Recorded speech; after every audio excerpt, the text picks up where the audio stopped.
E dando continuidade, eu quero convidar o nosso palestrante, o Gabriel, para vir aqui na frente, faz favor, para nós responder as perguntas. O Hércules e o Jaime Henrique. Também eu quero convidar para fazer parte dessa mesa o Delcio Macarini, que é engenheiro agrônomo da Cooperja, Cooperativa Jacinto Machado. E também convidar o Rogério Goulart, que é doutor em Economia, pesquisador da EPAGRE, do Instituto CEPA, por favor. Então, para animar a discussão, eu queria fazer uma indagação e gostaria que os palestrantes comentassem sobre isso. Nós temos na produção picos de colheita, que mesmo se tiver todos os cuidados, tem momentos que a gente tem dificuldade em jogar esse produto no mercado. Então, qual é a experiência que existe em conservação, em câmaras frigoríficas, com aplicação de captadores de etileno? Qual é a experiência que tem nesse sentido para se prorrogar a vida útil e a comercialização? E talvez o Jaime da Colômbia também possa colaborar. Como é que é esse processo pós-colheita para exportação dos maracujás para o mundo todo que vocês fazem, que tem que ter um período maior de pós-colheita para que a gente possa chegar no mercado em qualidade. E eu tenho visto na Europa os maracujás da Colômbia realmente com bastante qualidade e com uma vida boa nas prateleiras. A 10 € o quilo, com certeza, mas é isso ali. ¿Quién comienza? Pues básicamente de lo que hemos aprendido es, si queremos tener una buena maracuyá, la temperatura donde se cultive es importante.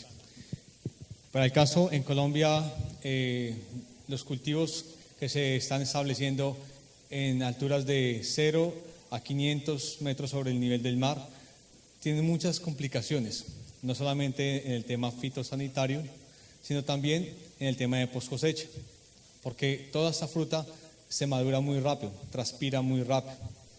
Pero los cultivos de maracuyá que están en alturas de 800 a 1200 metros sobre el nivel del mar son los que tienen el mejor comportamiento en post cosecha, ya que la fruta no transpira tanto, se mantiene en un estado de menor transpiración como tal para hacer el transporte. Es decir, primero el clima influye mucho. No puedes sembrar un maracuyá, en el caso de Colombia, donde el clima sea muy caliente, porque vamos a tener el riesgo fitosanitario y el tema de transpiración va a ser muy rápido.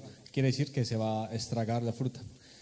Segundo, las prácticas culturales con la parte biológica y con la parte química.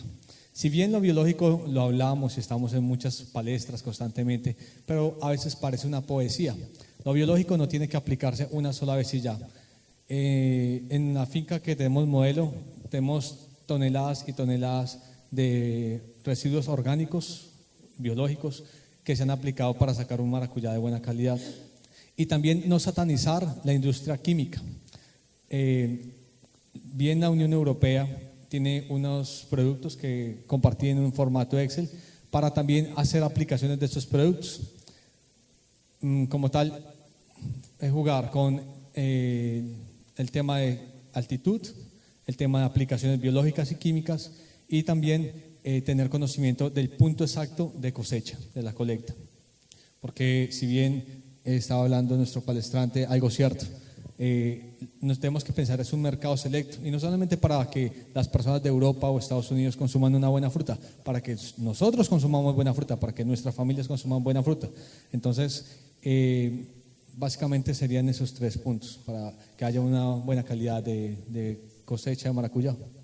Só para complementar, eu acho que no caso dos ensaios que foram, né, que nós temos alguma coisa publicada aqui no Brasil de maracujá, são basicamente os trabalhos na região de São Paulo, Sudeste, que foram feitos, estão publicados em alguns, mas eles normalmente estão falando, e eu acho que nós teríamos que pensar para conservar, nós estamos falando em torno de 15 a 20 dias, no máximo, né, de conservação, usando a 10 graus Celsius. Nós temos que pensar em baixar um pouco essa temperatura, né, colher um fruto talvez um pouco mais avançado que o estado de vez, seria alguns trabalhos que publicam aí com 55%, em torno de 50%, né, de pintado ou de coloração já amarela, não tão verde no estádio de vez, quando ele começa o pico climatérico. Nós teríamos que pensar e trazer uma temperatura um pouco mais baixa. Mas fundamental, e como nossa maracujá não está como está na Colômbia, acima de 500 metros, nós estamos falando em praticamente nível do mar, num crescimento muito rápido de frutos, em 45 dias ele praticamente termina o seu crescimento em diâmetro.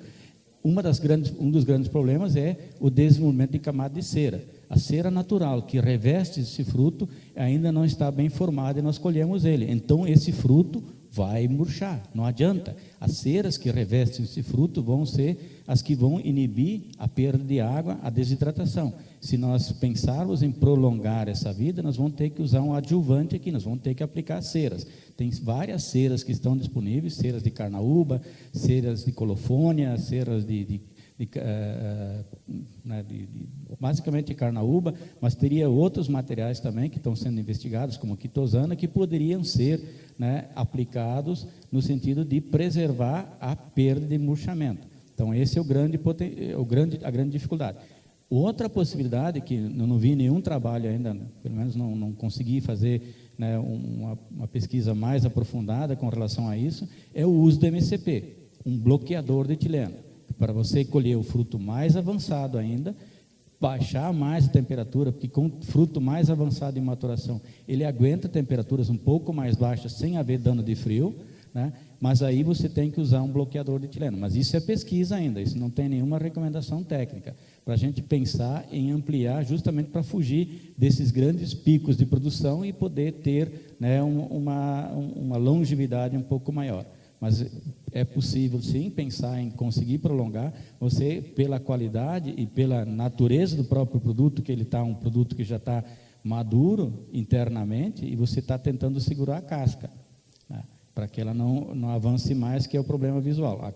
Então, poderia-se pensar em baixar um pouco a temperatura, mas eu não teria hoje um limite que a gente pode pensar em essa temperatura nós podemos armazenar para ganhar alguns dias a mais, porque é a tecnologia que nós temos. Junto com o baixamento de temperatura, também acho fundamental, quem vai armazenar, use embalagens plásticas. Não armazene esse maracujá sem a proteção ou do pallet envolvido, ou a própria caixa envolvida em saco plástico.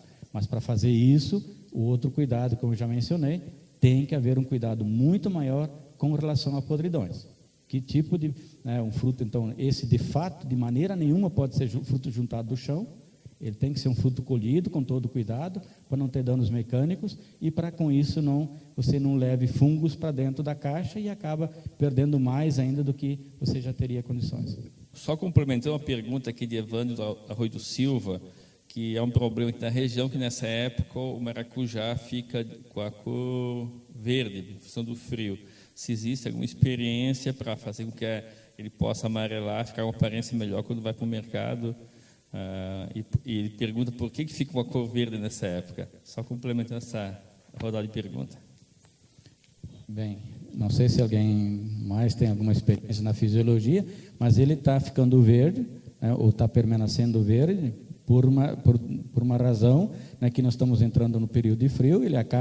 Essas enzimas que acabam degradando clorofilas acabam sendo limitadas na sua ação. Além disso, o metabolismo reduz bastante, principalmente por causa de temperaturas mais frias à noite, então menos produção de etileno. Para melhorar isso, eu acho que seria mais ou menos a mesma coisa que a gente faz com banana, com maracujá, fazer a climatização, colocar um pouco de etileno para ele melhorar a casca. Ele só vai melhorar o visual da casca. De resto, internamente, não vai acontecer muita coisa, porque ele não vai melhorar açúcar, vai consumir um pouco de ácido, né? Porque, no caso do maracujá, o que poderia melhorar o açúcar com etileno seria se ele tivesse amido, mas como ele não acumula amido, né, o que ele tem na hora da colheita vai manter, né, não vai mudar em absolutamente nada a qualidade, mas o visual pode melhorar se aplicar um pouco de etileno. Eu não saberia dizer a dose, mas eu acho que, como é um fruto climatérico, com um metabolismo bastante acentuado, uma dose de etileno já seria o suficiente para avançar a maturação dele visual, né, para perda de clorofila. Esse ponto de colheita, gente, é fundamental. O produtor, às vezes, perde todo um trabalho desde o início da lavoura no ponto final, quando ele colhe. O que a gente vê de fruto chegando fora de ponto de colheita, que mais uma semana, 10 dias, ele ficaria numa condição excelente, ele joga isso tudo fora porque ele colhe antecipadamente. Isso é muito característico. A gente vê isso muito hoje a nível de Brasil. Você tem um fruto que é bonito, que vai chegar lá, às vezes, numa cor adequada, mas o interior dele não está no ponto certo. Então, é muito importante esse trabalho de orientar o produtor qual que é o momento certo dele colher. Certo? Às vezes ele vai perder um pouquinho em termos de peso, ou a aparência não vai ficar tão bonita, mas o interior dele vai estar perfeito. Então, você hoje, muitos, eu acredito que você tem isso lá, que o produtor chega com um fruto de uma aparência muito boa e o consumidor reclama, esse fruto aqui não tem cheiro, não tem sabor de maracujá. Então, você perde todo esse trabalho por um detalhe, que é o ponto de colheita errado. Bem, nós temos uma pergunta aqui que é direcionada para o Gabriel, e a segunda também está na mesma linha, que é para o Gabriel, para os demais também poderem contribuir. É do Marcelo Bendo essa pergunta e pede: o CEAGESP vai mudar de endereço? Vai ser privatizado? Não mais vai ser do governo? Essa é a primeira pergunta. A segunda, que é da mesma linha de governo: quais seriam as ações necessárias para se conseguir que os órgãos reguladores responsáveis pela padronização e embalagem reavaliassem os modelos atuais? A CEAGESP não tem, até onde eu sei, como técnico, não tem nenhuma posição da nossa diretoria em respeito à privatização ou mudança da CEAGESP, né? O que há é que está tendo uma confusão, porque aí, às vezes, o nosso prefeito Dória da declaração que vai mudar, o Haddad já falava. O que há, de fato, de concreto, é que tem um entreposto sendo planejado por atacadistas que estão na CEAGESP, só que é um entreposto totalmente privado na região exatamente onde cruza o Rodanel com a Bandeirantes. Mas não é da CEAGESP, é um empreendimento privado feito por atacadistas que estão na CEAGESP. Até onde eu sei, a CEAGESP não tem nenhuma mudança da empresa CEAGESP oficial para qualquer outro lugar. Então, o que há de concreto é isso. Tem seguido as declarações do prefeito nosso, que ali vai fazer um polo tecnológico, que vai ser o Vale do Silício de São Paulo, tal, umas coisas assim. E essa iniciativa privada. Até hoje, que não tem nada a ver. Até agora, são as duas coisas que estão acontecendo de concreto, são essas duas aí. Mas nossa diretoria não tem nenhuma posição oficial a respeito. Com relação à classificação, eu acho que teria que falar o Gabriel podia falar, eu acho que é uma iniciativa que foi pelo grupo lá de controle de qualidade, que foi iniciado aquela uma imagem, foi do trabalho do grupo lá, do Gabriel, lá na CEAGESP. Nós temos várias normas que foram propostas. Eu me lembro, algumas dessas normas foram propostas e incorporadas, né, como normas do Ministério da Agricultura, normas de classificação. Eu não sei especificamente com relação ao maracujá. Eu sei da do Citrus, que foi proposta, está em consulta pública desde 2000 e alguma coisa. Está em consulta e não mudou nada. Então, acho que no do maracujá também está mais ou menos nessa linha. É uma proposição que foi feita por um grupo, né, ligado a uma instituição pública, mas hoje eu acho que o setor eu acho que essa é uma oportunidade que nós temos e tentar mobilizar, dizer, olha, qual é a norma que nós queremos? O mínimo, né, um acordo mínimo para tentar ter, né, uma linguagem comum. Hoje nós não temos uma linguagem comum. Veja, os dois centrais de comercialização, a CEASA Campinas e a CEAGESP, têm padrões de tamanho diferentes. No Sul, em Porto Alegre, nem tem. Então, se usa aquilo que está no mercado, mas eu acho que nós temos que trabalhar um pouco mais, porque eu acho que tem alguns problemas com aquela proposta. Foi uma proposta que deve ser elogiada, é uma proposta que é meritória, mas eu acho que dá para construir em cima dela. E quem tem que alavancar isso é o setor organizado. O Jaime já falou, vários já falaram, o setor tem que se organizar e levar adiante a proposta. Bom, concordando com o professor Bender, a gente trabalhou há quase 20 anos com essa questão de classificação, E hoje, assim, eu penso um pouco diferente, né? Eu não sei se seria mais fácil, naquela ideia do ótimo inimigo do bom. Depois, é um trabalho que eu participei pouco, mas eu acompanhava, porque eu estava no centro de qualidade, principalmente a Fabiane, que é colega minha, que eles começaram a traduzir a classificação que o mercado usa de maneira mensurável, pensando principalmente nas aquisições públicas. Mas eu acho, em vez de assim, o ideal seria a gente tentar trabalhar com uma classificação mais moderna, como a maçã usa, falando CAT 1, CAT 2, CAT 3 e calibres. Mas talvez esse trabalho aí que ela batizou, se a gente colocar, usando mesmo assim, para ter uma implementação mais fácil, a gente sabe mais ou menos o que é um maracujá A, 2A, 3A, 4A e super, né? Se a gente normatizar isso aí, colocar aqui o tamanho mais ou menos, isso já permite, e talvez, uma opinião minha, eu acho que a implantação, como o mercado já acostumou com essa linguagem, apesar de não ser a mais bonita, mas acostumou, talvez seja uma maneira mais fácil e mais rápida de você ter uma padronização, né? Então a gente sabe, depois eu passo o link para quem quiser. Então eles mediram, a equipe da Fabiane mediu bastante os diâmetros. Então a gente sabe o tamanho que são, os defeitos que não podem ter, e talvez partindo dessa linguagem do mercado, só mensurando ela, eu acho que talvez, depois de 20 anos, eu acho que talvez não é o ideal, mas é uma maneira bem mais rápida da gente ter uma linguagem padronizada no mercado, né? Eu acho que pode ser uma solução aí. Bem, conforme a palestra do Bender, foi apresentar uma série de sugestões e problemas de pós-colheita e conservação. Então, a pergunta para o Delcio da Copérgia: como poderia se fazer para implementar isso a nível de campo, a nível de atacadista, para que o produto possa ser, como está na planta, pode ser colhido e chegar ao consumidor com uma qualidade pelo menos semelhante? Então, bom dia a todos. É um desafio transportar a fruta, que normalmente é boa, lá na roça, e transportar ela de forma adequada, o produtor colher de uma forma adequada, colocar numa caixa adequada e chegar até São Paulo, até os mercados consumidores, num padrão de casca, né, que a gente quer, que é um padrão, uma qualidade visual muito boa. O professor Bender aqui questionou, né, ele criticou aqui a questão do padrão da caixa, né?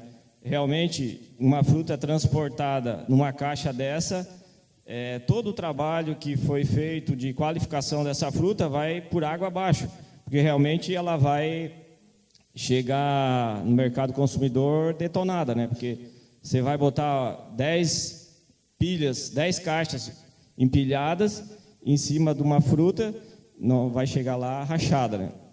Então, uma fruta boa acaba estragando. A gente precisa fazer o estudo melhor para ter um tamanho de caixa adequado, para que realmente a fruta fique dentro da caixa e não para fora da caixa. É uma briga, porque o pessoal do transporte, quanto menos caixa, quanto menor a caixa, mais caixa cabe no caminhão. Então, isso também é uma coisa que, o que às vezes é melhor para a qualidade da fruta, o pessoal do transporte eles querem colocar mais caixas no caminhão.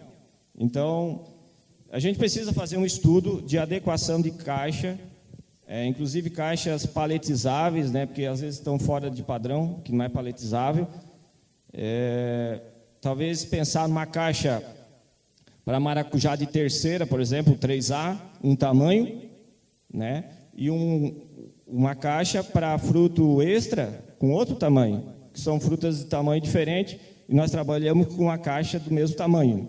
Então, são coisas que a gente precisa pensar para a gente ter uma qualidade melhor, chegando essa fruta com mais qualidade lá no mercado consumidor. Eu abordei a questão da caixa, não quero desmerecer. Eu acho que essas caixas são caixas boas, elas são caixas reforçadas, ela tem as cantoneiras são bem reforçadas, é uma caixa muito boa. O Bender, só complementou um outro período que chegou aqui agora, tá. E as caixas remontáveis? Caixa remontável. Teve uma proposta não foi de um grupo do Canadá que usou caixas plásticas montáveis, né, são 5 pedaços, né? Se um quebrasse, uma caixa plástica, se uma parte quebra a testeira ou a borda, essa caixa vai fora. Nessas aí você poderia substituir, e ela teria uma grande vantagem, né, que é uma caixa que você pode, né, em termos de volume de transporte, ficaria bastante interessante. Só que é uma caixa que é cara. Esse que é o grande problema. Hoje nós esbarramos sempre na questão do valor de caixa. Essa caixa aqui eu não tenho ideia, mas eu acho que está em torno de 4 e poucos reais a caixa. Então, você paga caro por uma caixa, para colocar um fruto de excelente qualidade ali dentro, mas essa caixa nós temos que retrabalhar ela, como já foi dito, né? Que eu acho que fruto de tamanho pequeno vai bem nessa aqui, mas fruto de tamanho graúdo, extra, tem que ir numa outra caixa. Nós temos que repensar. Eu conversei há muitos anos atrás com o pessoal da Trombini, lá em Farroupilha, tentando trabalhar a questão de caixas, né? E aí a empresa não tem interesse, né? Porque eles investem, e ele foi bastante claro, o técnico. Eu invisto numa caixa, desenvolvimento de uma caixa que nos custa, e daí é uma caixa boa, depois amanhã todo mundo está copiando a minha caixa e não investiu um único centavo. Então, eu até entendo o lado da indústria. E aí se trabalha com uma caixa que é a caixa padrão de maçã, que é uma caixa que se consolidou no mercado internacional, e a gente usa para praticamente tudo. A normativa, que é de 2002, aquela mesma instrução normativa número 9, fala das caixas, que tipo de caixa tem que ser, e eu acho que foi uma coisa muito interessante que essa normativa colocou. Ela não colocou tamanho, que nós antigamente tínhamos normas do Ministério da Agricultura, inclusive classificando a caixa K, que é aquela caixa de querosene que foi trazida na época da guerra e que ficou padrão. Nós criamos até uma norma para aquela caixa. Eu acho que a norma essa nova disse assim: caixa paletizável no padrão brasileiro de pallet, que é 1 por 1,20, múltiplos disso aqui, qualquer tamanho, o mercado vai decidir. Então, se vai colocar uma caixa de uma única camada, que já foi mostrada ali, vários já mostraram, o Jaime mostrou, eu mostrei também, imagem da internet, se o mercado aceitar, tudo bem, eu acho que isso nós vamos ter que trabalhar. Mas a caixa, por outro lado, uma outra coisa que eu quero falar, é que não se investe, principalmente como nós estamos tratando de um produto que tem muito problema, quando se monta uma carga, eu mencionei rapidamente, nós monitoramos carga, caminhão refrigerado, no início da carga, lá na frente, junto à cabine, e atrás tem uma diferença de 5 graus Celsius, um caminhão carregado, né, paletizado. Né? Em carga seca, nós medimos temperatura de carga de 50 graus. Então, tu imagina, um produto desses, altamente perecível, produtor de etileno, numa carga seca, fechada, chacoalhando em cima de um caminhão daqui até São Paulo, a 50 graus, como é que esse fruto vai chegar lá? Ele sai perfeito daqui. Eu tenho certeza que essa qualidade é qualidade internacional. Né? Acho que o Jaime concorda comigo, ele viu aqui a qualidade. Mas nós não trabalhamos essa logística para frente. E, claro, eu até entendo, né, tem uma questão de custos, né? Você fazer transporte refrigerado custa mais caro que mandar em carga seca. Né? Fazer transporte paletizado custa mais que você empilhar 50 caixas em cima de uma pilha. Né? Mas aí também é uma outra questão, né? Vocês viram aquela imagem final do Gabriel, aquela carga, né? Aquela tábua ali, e o cara amarrando aquela carga para não tombar. A caixa de cima estava torta, já na saída daqui. E chegou lá também torta, acaba danificando demais o fruto. Então, nós temos que repensar tudo isso aqui, inclusive, né, isso vai talvez onerar o preço final, sim, mas nós temos qualidade para produzir, mas o preço final lá também tem que ajudar um pouco. Eu consultei minhas fontes, só para quem quisesse começar algum trabalho, só para ter uma base, eu mostrei aquele trabalho de uma empresa privada, né, que está mandando do Rio Grande do Norte, eles estão usando a combinação cera, o saco plástico para criar uma atmosfera modificada e frio. Só que eu consegui aqui, a cera que eles estão usando é uma cera à base de polietileno e o agente de brilho é goma laca. Então, se quiser começar. Só para finalizar a questão da embalagem, o professor Bender aqui também criticou a questão da caixa, que ela é muito fechada. Eu já questionei isso com o pessoal que compra o maracujá. Eles falaram que se a caixa for arejada, ela perde o brilho da fruta. Eu quero saber se alguém aqui tem alguma experiência com relação a isso. Porque a gente sabia, né, do tempo da maldita cachacá, que apesar dela ela tinha o problema de abrasão, mas ela sempre teve, porque agora que está no inverno, você vê mesmo o morador de rua, coitado, eles usam o papelão como isolante térmico. Então, como o maracujá é uma fruta que tem um metabolismo muito violento, e você tem um isolante térmico muito forte e a caixa fechada, ele esquenta um pouquinho, o calor não escapa, então aumenta o metabolismo, então você tem uma reação em cadeia, né? Então a conservação na caixa K, em tempo, com todos os problemas da caixa K, ainda era um pouquinho maior. Então eu acho que a combinação de uma caixa mais aberta, mais arejada, com cera, tem que fazer parceria e tal, mas eu acho que tem tudo para dar melhor resultado, talvez com cera, ou então trabalhar com saco plástico. Que aí também eles não abrem, a gente descobre, saber qual que é a película que eles estão usando, né? Qual o filme que eles estão usando. Porque o professor sabe, tem várias formulações, a gente tem várias formulações, aí tem um segredinho, qual que é o melhor, aí o professor bem dessa maneira, mas qual que é o melhor filme para formar a melhor atmosfera para conservar. Mas isso a própria parceria com as indústrias de plástico, logo você descobre qual que é a melhor combinação. Mudando um pouco o assunto, saindo das embalagens, entrando na parte de preço e em relação à produção, lá na Epagri-Cepa a gente acompanha, faz um levantamento da fruticultura e a gente acompanha também o mercado do maracujá específico, né? A gente tem um grupo que trabalha aqui no Sul com a gente e a gente fez um levantamento só para chamar a atenção, uma amostragem dos principais produtores para tentar refletir como é que está o nosso mercado produtor aqui, né? Tem uma característica interessante, a gente dividido em estratos, então 48% dos produtores, a área vai até 1 hectare. Eu tive conversando com o pessoal de Minas Gerais, da Bahia, lá da Colômbia também, é uma média de entre 1 a 2 hectares, normalmente tem uma produtividade melhor, tem uma qualidade melhor de fruta, pelo menos aqui. Eu queria saber se é isso mesmo, se tem alguma variação, algum detalhe que pode influenciar o preço. 30% dos nossos produtores, colocando para a população, né, estariam entre 1 a 2 hectares, tá, de área. Esses produtores de 1 a 2, eles têm uma característica, uma correlação que a gente fez com os preços do maracujá lá no atacado, que esse grupo, esse extrato de 1 a 2 hectares conseguiu os melhores preços e os maracujás maiores, ou seja, tá, o maracujá com tamanho maior, com maior preço. Tá? O problema deles é que a elasticidade, a oferta deles é maior, então isso não é constante. Mas é o grupo que consegue, de certa maneira, uma qualidade e um preço, ou poderia conseguir, né, relacionado com a área, isso pode ter algum reflexo. Né? A partir disso, outros extratos, 13% ficam entre 2 a 5 hectares e os outros restantes, 7 e pouco por cento, acima de 5 hectares, com uma produtividade menor, mas tem características desses grandes produtores também fazerem um serviço de intermediação, de classificação, então eles compensam de certa maneira. Né? Eu queria saber como é que funciona mais ou menos essa questão de intermediação, de classificação de grandes e pequenos produtores, se isso influencia na qualidade, nos preços, tem uma relação direta, vocês detectaram isso. Lá em Minas Gerais, na Colômbia, como é que funciona essa relação?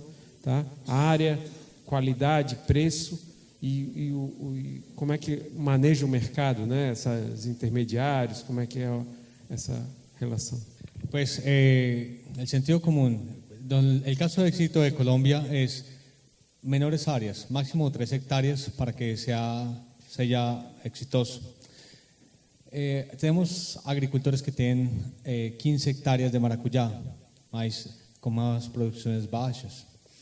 Em meu caso, eu tenho 3 hectáreas. Meus amigos que estão na Passion Fruit têm 1 hectare.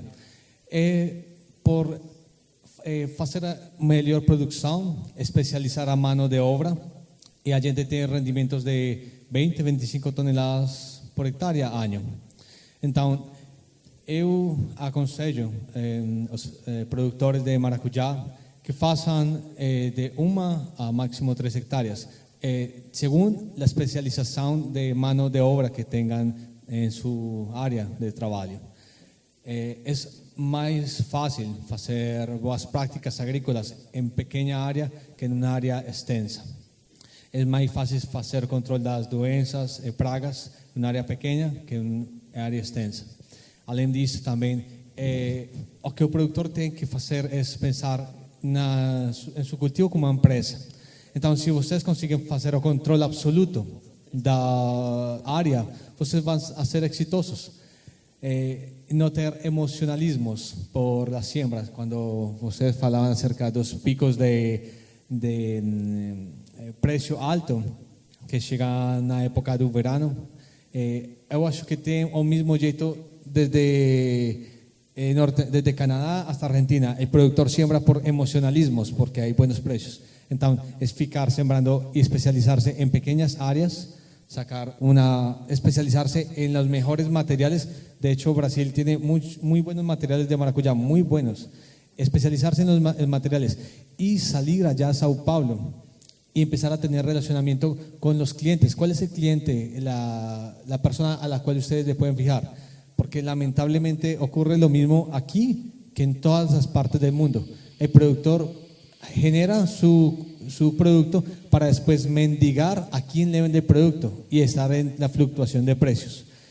Es necesario que esas corporaciones o asociaciones saquen un núcleo para que vayan allá a conocer el cliente. El caso de ejemplo de la Passion Fruit. Fue el año pasado ir a Ámsterdam para conocer nuestros clientes, porque queremos exportar, pero si no conocemos los clientes, ¿cómo queremos ser efectivos? Queremos cultivar maracuyá para un mercado nacional, pero si no conocemos los clientes en Sao Paulo, ¿cómo queremos ser efectivos? La necesidad está en ustedes, que son los clientes. ¿Cómo quieren la maracuyá? ¿En qué calibre la quieren? ¿En qué tamaño? Porque podemos ser exitosos, producir grandes, pequeñas, medianas, pero si no conocemos la necesidad del cliente y al cliente, no vamos a tener éxito en ello. Entonces, en resumen, pequeñas áreas, un control excelente, pensar como empresarios, mudar acá, trocar y empezar como ese cultivo es una empresa, eso es una empresa. Y sacar la calidad de acuerdo a la necesidad del cliente. Me gustó mucho el debate de las cajas, me encantó. Y creo que sí es necesario, puede ser muy bonito, es como a veces una chica hermosa, una garota hermosa, mas si es bonita y no tiene utilidad, pues no va a tener jeito, ¿no? Es importante que sea útil, no solamente por fuera, sino adentro, que realmente tenga utilidad. As fábricas também trabalham com oferta e demanda, se relaciona ao preço principalmente, né? A EBA, no caso a Maguari, né? Comprou maracujá no sul o ano passado bastante, esse ano comprou pouco. Questão de qualidade, por que isso? Quais as implicações do vírus, do endurecimento do maracujá na indústria? Tem alguma implicação do Sandoval da Epagre? E outra pergunta do Branquer, ele pergunta, na Maguari, como é que é o rendimento, qual o preço de venda, qual é o rendimento do produtor dos associados da Maguari? Sim, primeira pergunta, né? A gente trabalha com oferta e demanda. Nós temos duas maneiras de trabalhar. Os produtores que trabalham na nossa região, que são parceiros da área de fomento, eles têm uma garantia de preço mínimo, eles têm uma garantia de compra, né? E então a flutuação de preço lá não é tão intensa quanto no mercado, porém ele tem uma garantia que, se ele tiver uma boa produtividade, ele vai ter uma rentabilidade satisfatória, acima de 40%. Este ano tem uma novidade, que é, à medida que ele tem qualidade e melhora a sua produtividade, ele também vai sendo bonificado automaticamente. Então, o preço mínimo é para as primeiras 5 mil quilos por hectare que ele entrega. A partir dali, ele vai sendo bonificado à medida que ele vai melhorando a sua produtividade. Fora, como é que nós trabalhamos fora? É flutuação de mercado, né? O ano passado houve uma grande quebra da safra em função de El Niño, afetou não só o Brasil, mas outros países produtores, e o preço do maracujá disparou, tanto no mercado de mesa quanto no de indústria. Nós tivemos que acompanhar o preço e passou até de R$3 o quilo, né? Um preço, historicamente, nunca tinha acontecido isso. O que acontece? Há um grande crescimento na área plantada, né? Normalmente o produtor planta visando o mercado in natura, o mercado de mesa, e ele não se preocupa tanto em ver aonde ele vai colocar aquele excedente que por acaso o mercado de mesa não absorver. E ele não procura a indústria para se fazer uma programação com antecedência, olha, eu vou ter produção daqui a tanto tempo. E quando a coisa estoura, é que ele vai, às vezes, entrar em contato com a indústria. Ela já tem os compromissos dela com os fornecedores.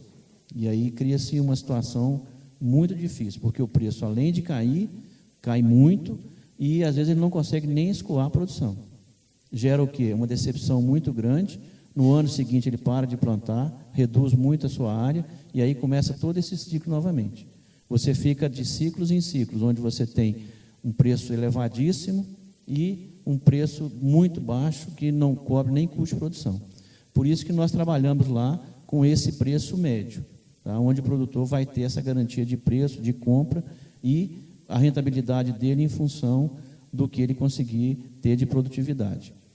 Quando se trabalha fora dessa área de parceria, aí é preço de mercado. Eu não tenho como garantir que vou comprar um preço aqui, que uma outra fábrica concorrente minha está pagando mais barato. Então, a gente tem que se adequar ao que está acontecendo no mercado. Por que nós não estamos trabalhando hoje com o Sul? Não é porque nós fechamos as portas para o Sul, não. É porque hoje o preço que, por exemplo, o maracujá da Bahia chega para nós, está inviabilizando a comercialização aqui do Sul, né? Ele está chegando mais caro do que o maracujá, por exemplo, da Bahia, onde nós estamos comprando. Um aspecto que foi levantado antes no início, né, é a qualidade, em termos de BRICS, principalmente. Em função do clima da região, você tem um fruto com um BRICS mais baixo. É o BRICS mais baixo que a gente, das várias regiões que a gente compra, é o BRICS da região. O ano passado isso não foi relevante? Foi relevante, mas era uma necessidade que precisava continuar comprando. Não tinha mais tanta oferta, né? Esse ano a oferta melhorou, então é uma situação que complica principalmente os produtores da região sul. Os nossos parceiros, a gente garante o preço mínimo de R$ 1,30. Esse produtor já plantou o ano passado sabendo que ia ser esse preço, então ele já sabe esse preço com antecedência de uma safra, é R$ 1,30. Esse preço está mantido. Nós estamos comprando maracujá de fora hoje mais barato do que R$ 1,30 e a empresa garante esse preço mínimo para o nosso produtor. A rentabilidade é muito em função da sua produtividade. O nosso pacote tecnológico, ele é entre 25 a 35 toneladas por hectare. Nós sabemos que tem diversos produtores que atingem esse nível e superam, e tem produtores que ficam abaixo. Principalmente, um dos grandes gargalos nossos lá é polinização. Infelizmente, o nosso produtor não poliniza de maneira adequada, igual em outras regiões que a gente sabe que faz a polinização. O BRICS do Nordeste seria, potencialmente, o BRICS do Nordeste pode ser melhor do que o do Sudeste e do que o Sul. O que acontece? Ponto de colheita errado. Quando você tem alguns períodos em que o mercado está retraído, o mercado de mesa está retraído, você tem o produtor deixando o fruto completar um pouco mais a maturação. Aí você trabalha com BRICS 13, até mais. No normal da safra, não, porque ele colhe o fruto muito antes da hora e dificilmente chega a 12. Então, ponto de colheita, basicamente. E agradecer com uma salva de palmas nossos palestrantes de hoje.